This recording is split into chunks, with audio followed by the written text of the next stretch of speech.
Mi nombre es Marco Alcalá. Voy a presentar el libro Telemorfosis, que es parte de la serie de libros sobre el cambio climático crítico. Este libro Telemorfosis es una antología de ensayos editada por Tom Cohen. Se trata de una serie de libros que tratan sobre cómo el cambio climático nos hace replantearnos los conceptos críticos desde la teoría. En particular, este es uno de los primeros títulos de la colección y específicamente busca contestar la pregunta de en qué medida están implicados los diferentes contenidos teóricos críticos con aquello mismo que critican y cómo es que a veces estos discursos críticos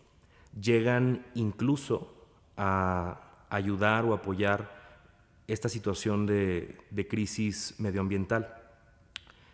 El libro consiste en diversos ensayos en los cuales se exploran varios conceptos teóricos y su relación con el cambio climático. Se habla de cómo la crisis ecológica nos lleva a replantearnos conceptos tales como género, conceptos teóricos que van desde los fundamentos como qué es la política, qué es la economía, qué es la libertad, qué es el individuo, qué es la subjetividad, y cómo es muy difícil en esta situación de crisis pensar en un proyecto de emancipación y qué es la emancipación misma.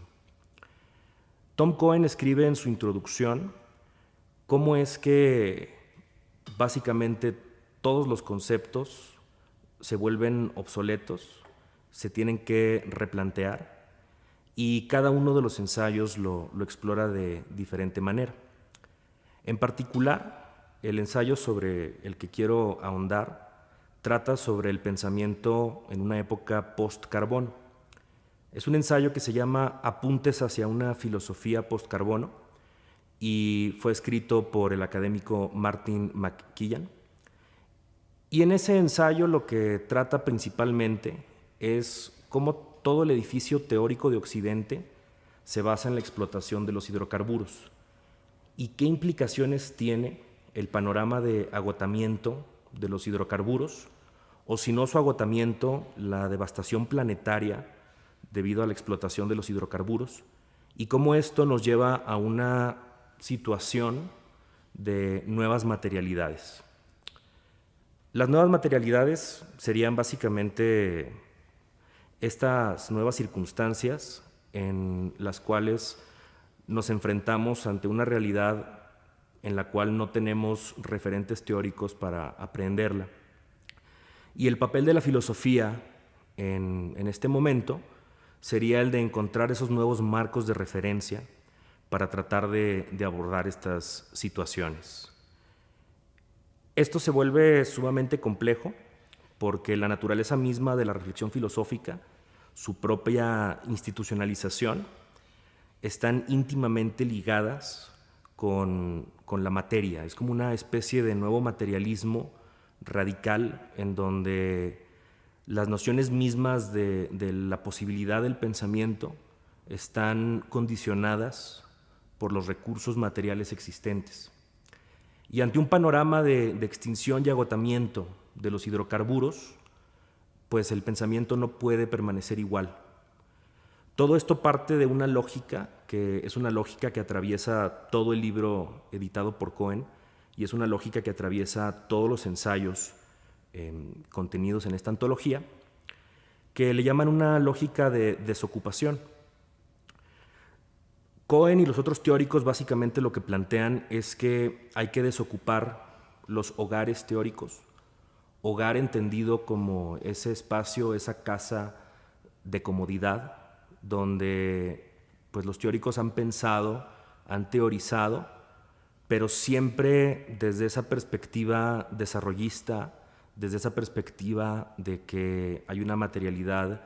ilimitada, desde esa noción de todos podemos ser libres, todos podemos alcanzar la emancipación a través de la práctica revolucionaria o de la crítica, pero no consideran el agotamiento de los recursos. Entonces, la noción de desocupación consiste básicamente en explorar estos conceptos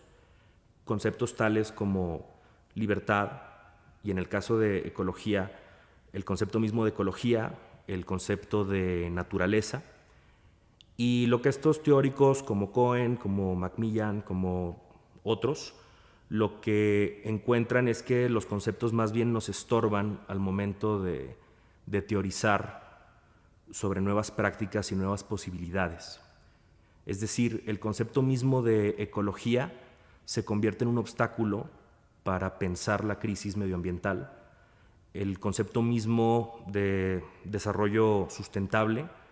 se convierte en un impedimento,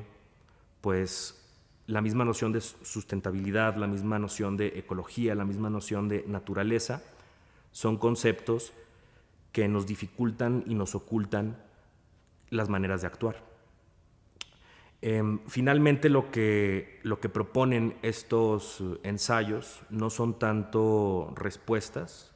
sino que se trata más bien de problematizaciones, de preguntas, de señalar esos puntos críticos que obstaculizan la acción. Hay otros ensayos, además del de Macmillan, que toman diferentes vectores y que los exploran, y que en volúmenes posteriores de la serie se desarrollan un poco más. Algunos de ellos son, por ejemplo, la relación que hay entre género, ¿sí?, la teoría de género, los estudios de género y el cambio climático, cómo esta circunstancia de la crisis medioambiental deconstruye el pensamiento mismo, y hay que cambiar las nociones de género, de especies incluso, toda la teorización de la otredad con respecto a los animales, etc. Son puntos muy clave que han estado vigentes en las teorías críticas desde los 80 hasta hoy día, y que muchas veces recaen en los mismos mitos modernistas que finalmente son los que ocasionan el marco de pensamiento que nos lleva a la catástrofe medioambiental. El libro es una suerte de introducción y de invitación a pensar y a reflexionar sobre estos aspectos, y cada uno de los volúmenes posteriores ya consiste en una argumentación mucho más sólida sobre cada uno de estos aspectos.